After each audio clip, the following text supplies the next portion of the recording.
ഇന്നത്തെ ദിവസം എവിടെയും പോവാതെ വീട്ടിൽ സ്വസ്ഥമായിട്ട് ഇരിക്കാമെന്ന് വിചാരിക്കുമ്പോഴാട്ടോ പിള്ളേർ രാത്രി തന്നെ ബീച്ചിൽ പോകാൻ വേണ്ടി പ്ലാൻ ചെയ്തിട്ടുണ്ടായിരുന്നേ. രാവിലെ 6 മണിയായപ്പോൾ തന്നെ ജിത്തു എഴുന്നേറ്റ് എല്ലാവരും വിളിക്കാൻ തുടങ്ങി. എന്താ ഇത്ര രാവിലെ തന്നെ ബീച്ചിൽ പോകുന്നതെന്ന് വിചാരിക്കുന്നുണ്ടാവല്ലേ? ഇപ്പം തന്നെ വെയിൽ നോക്കിയേ.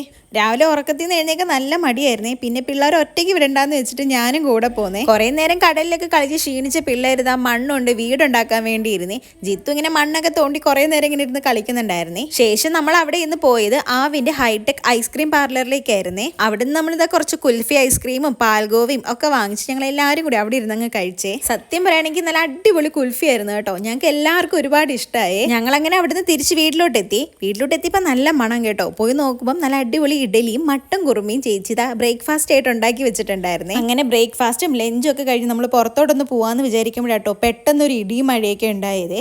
അങ്ങനെ ഞങ്ങളുടെ പ്ലാനൊക്കെ അങ്ങ് ടോട്ടലി മാറിയേ. അപ്പോൾ എന്തായാലും പോവാന്ന് വിചാരിച്ചതല്ലേ, അപ്പോൾ ശരി ചേട്ടൻ്റെ മാമൻ്റെ വീട്ടിലോട്ട് പോവാന്ന് കരുതിയേ. അങ്ങോട്ട് സർപ്രൈസ് കൊടുക്കാൻ പോയ എനിക്കാട്ടോ സർപ്രൈസ് കിട്ടിയത്. കാരണം ഇവരെയൊക്കെ ഞാൻ കണ്ടിട്ട് വർഷങ്ങളായി. അങ്ങനെ കുറേ നേരം അവരൊക്കെ ആയിട്ട് സംസാരിച്ചുകൊണ്ടിരുന്നു. ഞങ്ങൾ നേരെ പിന്നെ പോയത് ചേട്ടൻ്റെ പെങ്ങളുടെ വീട്ടിലോട്ടാണേ. അങ്ങനെ പിന്നെ അവിടെ ചെന്ന് എല്ലാവരുമായിട്ട് സംസാരിച്ചുകൊണ്ടൊക്കെ ഇരുന്നേ. അപ്പോൾ ഇന്ന് അത്രയേ ഉള്ളൂ. Tata bye bye.